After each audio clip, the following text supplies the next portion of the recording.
Je m'appelle Chantal et je suis la présidente de l'association franco-sénégalaise Terre et Culture Solidaire. Je prends rarement la parole ici car je préfère de loin laisser la parole aux acteurs locaux. Mais aujourd'hui, je voulais aborder avec vous un point important et il me semblait donc urgent de me mettre, moi à mon tour, devant la caméra, un exercice pas toujours facile, que pourtant je fais faire à tant de personnes tout au long de l'année. Donc aujourd'hui, je voulais m'adresser à vous pour vous parler d'un moment clé dans un projet. C'est celui de son aboutissement. C'est celui qui va permettre ce moment de réussir, de mener à terme un projet ou au contraire de tout arrêter. Aujourd'hui, le projet Un banc, un arbre sur Diofior permet de faire des bancs dans 11 écoles pour un peu plus de 5000 enfants ainsi qu'à l'hôpital de district. Des bancs, je ne recommencerai pas à vous expliquer le projet puisque vous pouvez le découvrir et sur notre site internet et sur notre page Facebook, mais ce sont des bancs qui ont été voulus par la population, par le maire de Diofior. Donc c'est un projet qui est porté par les acteurs locaux. Rappelez-vous de cette première phase en 2016 que nous avons fait à Fimela et aussi dans 11 écoles et ça a été une belle réussite. Aujourd'hui, dans cette deuxième phase, nous allons encore plus loin puisque nous abordons l'éducation environnementale, la formation, l'environnement. Je n'en parlerai pas aujourd'hui car depuis quelque temps, vous avez pu voir sur notre site, sur notre page Facebook, des interviews de personnes beaucoup plus qualifiées que moi pour en parler. Je peux juste constater que ce projet Un banc, un arbre est une réponse adaptée aux problématiques environnementales que nous rencontrons ici sur le territoire. Bourassa, Alimatou Sarr et tant d'autres en ont parlé, que je vais vous laisser réécouter leur interview. Pour ma part, je vais vous parler de l'emploi. L'emploi est un sujet que je connais bien puisque l'accompagnement à l'emploi a rempli ma carrière professionnelle en France. L'emploi est la base même de la construction d'un individu, car c'est cet emploi qui va lui permettre d'accéder aux besoins fondamentaux comme la nourriture, la santé, le logement, l'éducation des enfants, tant de choses qui semblent anodines et en même temps, tant qu'on ne peut pas accéder à ces besoins fondamentaux, on ne peut pas accéder à d'autres besoins qui sont les loisirs, la philosophie, etc., etc. L'emploi est l'outil qui permet d'avoir un réel statut dans une société. L'emploi, c'est permettre à chaque citoyen d'être libre et de pouvoir faire ses propres choix. On peut monter tous les projets du monde, mais je reste persuadée que sans l'emploi, il ne peut y avoir de respect de la dignité humaine. Sans emploi, il ne peut y avoir de valorisation de l'individu, de reconnaissance de ses compétences, de ses savoir-faire. Nous en savons quelque chose, nous, en Europe, où, depuis quelques années, le chômage est galopant. Je rentre de France. J'ai suivi, écouté de nombreuses émissions sur ces émigrés clandestins qui arrivent par milliers au risque de leur vie. Il y a ceux qui fuient la guerre, l'oppression. Il y a ceux qui sont des réfugiés économiques. Et bientôt, nous parlerons des milliers de réfugiés climatiques. Mais là n'est pas mon propos de ce jour. Pour avoir moi-même accompagné des personnes migrantes en France, j'ai rarement vu des personnes heureuses de migrer. Ici, lorsque je discute avec des jeunes et moins jeunes, tous ont le même discours. Pourquoi rester là alors qu'on n'a plus aucun espoir? Quand on ne peut plus se projeter dans l'avenir, quand on n'a pas de projet dans l'avenir, rien ne nous retient dans un pays quel qu'il soit. Ici, le taux de chômage de la population en âge de travailler, c'est-à-dire 15 ans pour le Sénégal, est de 63% dans les derniers chiffres officiels. 63% de la population rurale, ici dans notre région du Sine, au chômage. Et ce chômage touche qui? Plus particulièrement les jeunes et les femmes. Ici, le manque de travail a des conséquences dans tous les domaines de la vie sociale. Des enfants doivent quitter l'école jeunes, faute de moyens financiers. Des enfants ayant réussi leur primaire ne peuvent aller à l'université, faute de moyens financiers. des mères, des pères de famille, des enfants décèdent faute d'un accès aux soins par manque d'argent. Pour avoir passé plusieurs semaines en tant qu'accompagnatrice dans les hôpitaux de Hambourg et de Kaolack, je peux juste vous dire que la vérité est encore plus cruelle et plus sordide que ce simple constat énoncé. Pour ceux qui me connaissent, je n'ai jamais cherché à provoquer des larmoiements ou apitoiements. Cela ne sert à rien, cela est stérile. Je veux juste partager avec vous une part de ma réalité de vie ici. Ici, c'est simple. Tu ne seras pas opéré si tu n'as pas pu tout acheter avant l'opération. Si tu n'as pas apporté tout ce que le médecin t'a demandé, il n'y aura pas d'opération. Après un accident, une personne peut attendre 8 jours, 10 jours, 15 jours avant d'être opérée si la mort ne l'a pas fauché avant. Rappelez-vous Babacar, que vous avez été beaucoup à soutenir. Aujourd'hui, Babacar doit subir une nouvelle opération. Il en est à plus de 3 millions de francs CFA de frais, c'est-à-dire un peu plus de 4 000 €. On voit bien aujourd'hui l'importance de cet accès aux soins.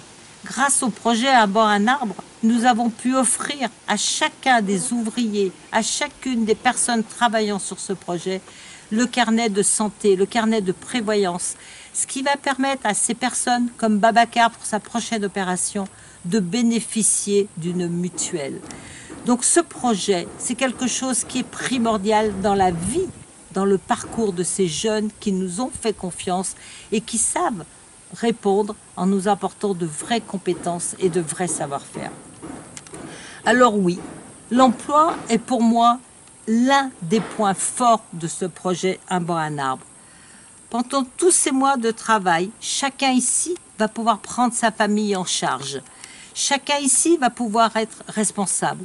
Il n'y a pas que le maçon, l'aide-maçon, il y a la cuisinière, le charretier, toutes les personnes qui, d'une manière directe ou indirecte, vont percevoir des revenus grâce à ce projet Un banc, un arbre.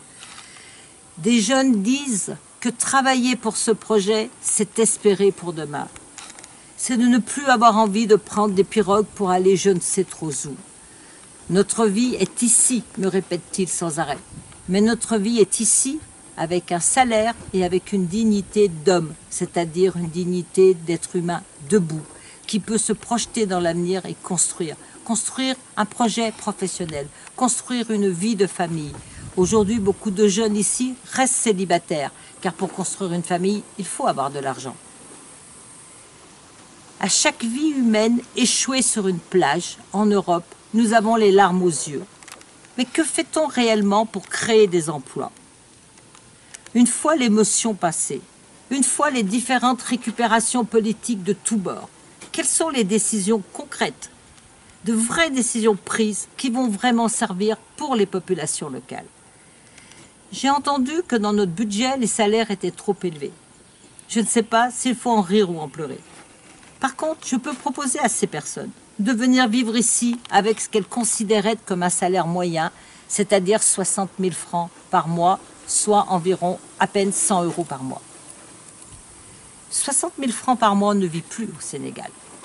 Bien sûr, lorsqu'on est touriste, lorsqu'on est voyageur de quelques semaines, on va dans un hôtel, on est servi tous les jours, on ne se rend pas compte de la vie du quotidien des personnes. Quels sont nos objectifs à nous, associations œuvrant dans la solidarité internationale?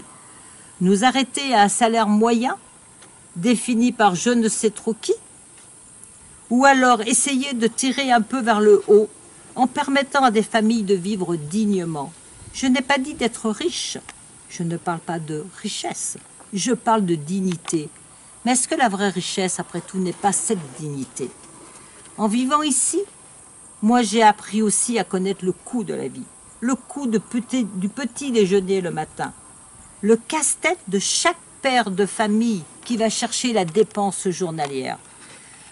Alors, les différents salaires ont été calculés en tenant compte de tous ces paramètres, pas en tirant vers le bas, en tirant vers le haut, pour justement permettre à des familles de rester dignes. Arrêter que ces familles soient obligées de tendre la main, que des pères de famille puissent rentrer la tête haute chaque jour à leur domicile en apportant la dépense quotidienne qui va permettre à des enfants de manger, à une femme de pouvoir préparer son repas. Alors aujourd'hui, il reste 10 jours uniquement, pour trouver les 2000 € qui nous manquent sur Ulule. Chaque école ici a participé financièrement. La mairie a également participé. La fondation Engie, la mairie de Panazol, la région Nouvelle-Aquitaine en France ont apporté leur soutien. Quelle belle dynamique franco-sénégalaise pour la réussite de ce projet. Sur les 28 000 € de cette deuxième phase sur Diofior, il ne manque que 2000 € pour boucler ce budget. 2000 € pour permettre à cette deuxième phase d'aller jusqu'au bout. 2000 € pour permettre à des familles, demain, après-demain, de pouvoir faire face à leurs charges et d'être des acteurs, des citoyens à part entière dans la société de leur village. Offrir un emploi, c'est favoriser la dignité. Offrir un emploi, c'est permettre à l'autre de se sentir respecté.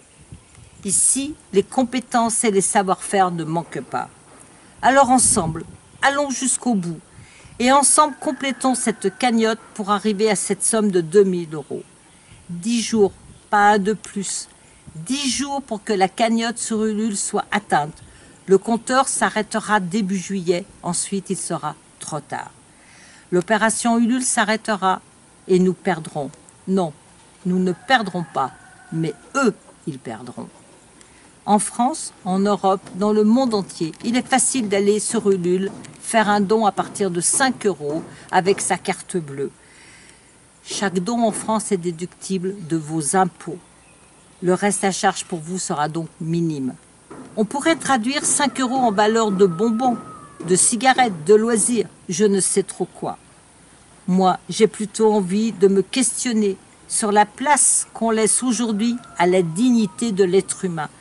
J'ai plutôt envie de me questionner sur la conscience que l'on peut avoir sur les priorités en termes de développement durable au service des locaux.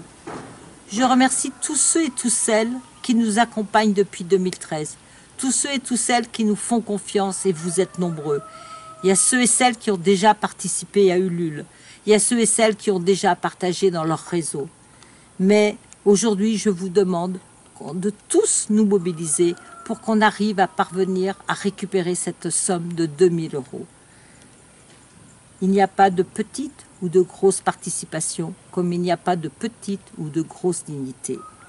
Pour tous les Sénégalais qui suivez ce projet, et vous êtes nombreux, vous pouvez aussi participer en m'envoyant un Wari, par exemple, que je pourrais ensuite transférer sur Ulule. 1000 francs, 2000 francs ou plus, peu importe. Seule la grande chaîne de solidarité de citoyens du monde avertis, responsables, cette chaîne de solidarité porteuse d'espoir, cette chaîne de solidarité est importante. C'est ça qui compte. Il n'y a jamais de petites gouttes d'eau. Et ici, chacun sait et connaît la valeur de l'eau, nous qui en manquons tant entre deux hivernages qui se font de plus en plus secs. Donc, pas de petites gouttes d'eau, mais juste un bel élan de générosité, de solidarité, pour permettre à des familles de garder leur emploi. Alors, on se retrouve tous sur ulule.com, projet École de Diofior, pour faire grimper le compteur. Je compte sur vous tous. Il compte sur nous tous. Il suffit à chacun d'entre vous d'essayer de convaincre une personne dans votre réseau pour que nous puissions gagner ce pari. À partir de 5 € de dons, on peut ensemble parvenir à maintenir ces emplois pour les mois qui viennent. Merci à tous. Je vous envoie un bouquet de pensées solidaires et joyeuses de mon petit coin de la Teranga dans cette magnifique région du Sine.